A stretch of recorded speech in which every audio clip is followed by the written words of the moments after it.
चंडीगढ़ से हवाई जहाज़ उड़ा इंडियन एयरलाइंस का, तो उसका आतंकवादियों ने हाईजैकिंग कर लिया, तो वो केस हमें मिला और 2 साल उसमें लग गए। तो कब हुआ था ये हाईजैकिंग सर? ये हाईजैकिंग हुआ था 1984 में। अच्छा। मैंने ज्वाइन किया 1982 में, तो 2 साल में तो मर्डर के केसेस के इन्वेस्टिगेशन किए। 1984 में इधर ट्रांसफ़र हो गया, हाईजैकिंग हो गया, तो इस केस का तफ्तीश हमें मिल गया।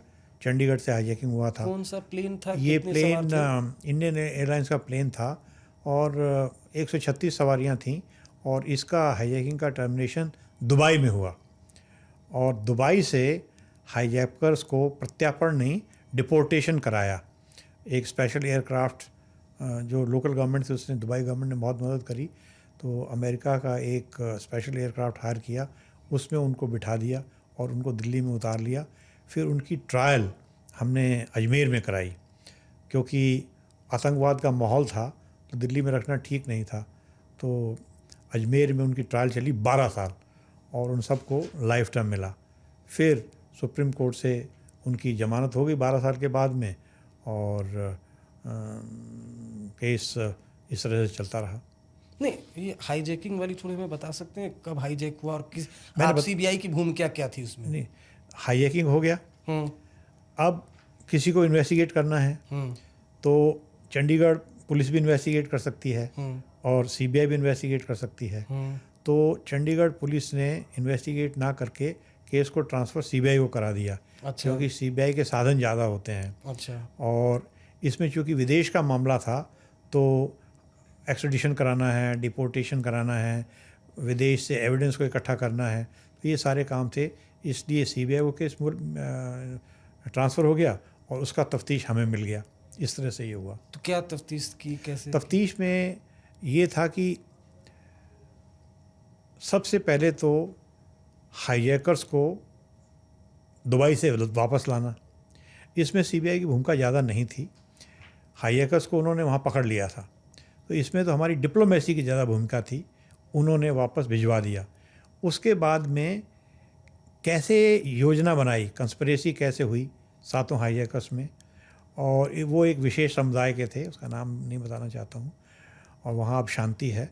तो कैसे उन्होंने कॉन्स्पिरेसी बनाई, कैसे साधन इकट्ठे किए, मनी, पैसा और दूसरे साधन। अब जैसे उन्होंने एक तरीका निकाला कि अखबार के अंदर क्रिकेट की बॉल रख ली और प्लेन के अंदर जब हाईजैकिंग किया तो उसको यूँ हिलाया और ये कहा कि इसके अंदर एक्सप्लोसिव्स हैं, अगर कोई हिलेगा डुलेगा तो हम बहुत गड़बड़ कर देंगे। उसमें एक विशेष बात ये हुई कि चंडीगढ़ से जब हाईजैक हो गया तो पहले प्लेन लैंड किया लाहौर में, और लाहौर की एजेंसीज ने, हाईजैकर्स के पास कुछ नहीं था, उनको पता था, उनको एक इटालियन ब्रेटा पिस्टल दे दिया और उस पिस्टल को लेके वो फिर जब उन्होंने पाकिस्तान गवर्नमेंट ने तो कोऑपरेट किया नहीं, उनको अपने मुल्क से निकाल दिया, आगे उड़ा दिया, तो वो दुबई में उतर गए, तो वो ला के आए। फिर वो ब्रेटा पिस्टल था, उसका इन्वेस्टिगेशन में आया भाई कहाँ का है, तो उसकी ओरिजिन को तलाश किया गया, नंबर होता है ना, ये सारा इन्वेस्टिगेशन था। फिर उसमें जो विटनेसेस थे उनके बयान लिखे गए कि भाई इनको पहचानते हो, यही हैं, कोई और है। ये ऑब्वियसली ये सही है कि हाईजैकर्स तो वही हैं, सब ने देखे हैं, लेकिन उसको प्रूव करना पड़ता है ना। विटनेसेस जो है पैसेंजर्स हैं, एयर होस्टेसेस हैं या पायलट हैं, पायलट को थ्रेटन किया, उन्होंने पहचाना, तो अजमेर में जो कोर्ट बना उसमें उनको आइडेंटिफाई कराया गया कि भाई यही हैं, यही हैं, यही हैं। तो यही तफ्तीश होती है, चलती रही, 12 साल तफ्तीश चली, एक जज, एक केस, और 12 साल तफ्तीश चली और ट्रायल चला और बाद में उनको लाइफ टाइम मिल गया। क्योंकि चर्चा जो IC 814 की 814 वो भी मैंने किया, वो तो लास्ट, वो थर्ड है। मैंने शायद दुनिया में सबसे ज़्यादा हाईजैकिंग्स की तफ्तीश करी है। एक तो ये था चंडीगढ़ हाईजैकिंग वाला, दूसरा था जो श्रीनगर से उसी साल 84 में दूसरी हाईजैकिंग हुई, और वो जो प्लेन था वो उसके हाईजैकर्स वापस नहीं आए, और वो वहाँ से पाकिस्तान ने ट्रायल हुआ, 9 में से उनको 5 को सज़ा कर दी, 4-4, 5-5 साल की, और उसमें बाकी को फिर बाद में कागज़ बना के दे दिए, पासपोर्ट वगैरह, वो कनाडा चले गए, वो वापस नहीं आए, उसमें कुछ तफ्तीश आगे नहीं बढ़ पाई। और तीसरी जो हाईजैकिंग थी वो 814 की थी, ये शायद 1999 की है। इसमें हमने जो हाईजैकर्स थे वो तो वापस आए नहीं, वो तो वहाँ कंधार में रह गए, क्यों हमें उनके जो बाकी जो टेररिस्ट उनको छोड़ना पड़ा, तो वो तो वहाँ रह गए। लेकिन इंडिया में जो उनके कंस्पिरेटर्स थे जिन्होंने उनको सपोर्ट किया था क्रिमिनल कॉन्स्पिरेसी में, उनको 3 को गिरफ्तार किया, 3 को लाइफ टर्म हुई। उसमें एक गुजरात का था, कुछ 2 एक कहीं और के थे। तो ऐसे करके 3 हाईजैकिंग केसेस को हमें तफ्तीश करने का मौका मिला। बताइए, मतलब भारत की स्थिति की प्लेन ही हाईजैक हो जाता था और देश में तीन एक साल में 84 में 2 हुए, और दोनों चंडीगढ़ वाला और श्रीनगर वाला, दोनों के जो हाईजैकर्स थे एक विशेष समुदाय के थे, वो नाम लेना नहीं चाहता। नहीं, पाकिस्तान के थे ना, वो सब पाकिस्तानी मूल के, हिंदुस्तान के थे। हिंदुस्तान के थे। अब जैसे आपने बताया कि ये जो 99 वाला प्लेन हाईजैक था, तो यहाँ कॉन्स्पिरेटर, क्योंकि नेपाल से वो चला था, हाईजैक हुआ, वो सारी कहानी तो मालूम है। यहाँ इंडिया में कौन वो देखिए, जो पाकिस्तानी एजेंट्स है ना, उन्होंने नेपाल में अपना बेस बनाया था, तो नेपाल में कुछ लोगों ने उनकी मदद करी थी हथियार देने में और साधन देने में। तो इस तरह से उनको पता था कि हाईजैकिंग करने वाले हैं, उनकी जो सहायता करी थी, क्रिमिनल कॉन्स्पिरेसी होगी, उनको सब पता था। उनका रोल ये था।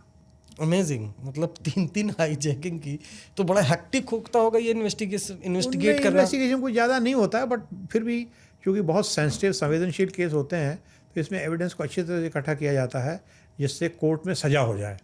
बाकी अलग बातें हैं, सज़ा हो गई तो फिर गवर्नमेंट कानून व्यवस्था बनाए रखने के लिए और शांति के लिए किसी की ज़मानत करा देती है, किसी कुछ कर देती है, तो सरकार का व्यू होता है ना अपना।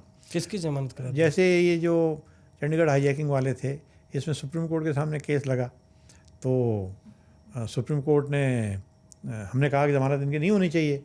उन्होंने कहा कि बहुत छोटे बच्चे थे, 18 साल के थे, तो अब पंजाब में उस वक्त स्थिति और थी, अब स्थिति बिल्कुल शांत है, तो अब तो इनको छोड़ देना चाहिए। तो हमने कहा कि नहीं छोड़ना चाहिए। तो फिर सुप्रीम कोर्ट के जज थे, अब नाम बताना ठीक नहीं, उन्होंने कहा कि आप अपनी सरकार से इंस्ट्रक्शंस लेके आओ। तो फिर सरकार से इंस्ट्रक्शंस लिए, मैंने ही लिए। तो उन्होंने कहा कि 12 साल हो गए हैं, बहुत छोटे थे, तो उनकी हमने जमानत करा दी। अरे वाह, ऐसे करके। ये ऐसे कैसे हो सकता है? नहीं, मेरा देखो, मेरी बात सुनो, लॉ एंड ऑर्डर में बहुत वाइड एंगल रखा जाता है। अच्छा, तो 12 साल बहुत होते हैं। 18 साल के थे, कोई ज़्यादा सीरियस नहीं थे, उनके पास हथियार वगैरह भी कुछ नहीं थे। तो उन्होंने तो बस लोगों को धमकाया ही था कि अखबार के अंदर लपेट लिया, कोई क्रिकेट बॉल डाल लिया, दूसरे जो पीटी शूज़ होते हैं पहनने के, कागज़ में वो लिपका लिए, कहा कि इसमें बॉम्ब है, ऐसे करके था। वो कट्टर नहीं थे, वो अपने ही बंदे थे, हिंदुस्तानी ही थे, उसमें पाकिस्तान का एंगल नहीं था।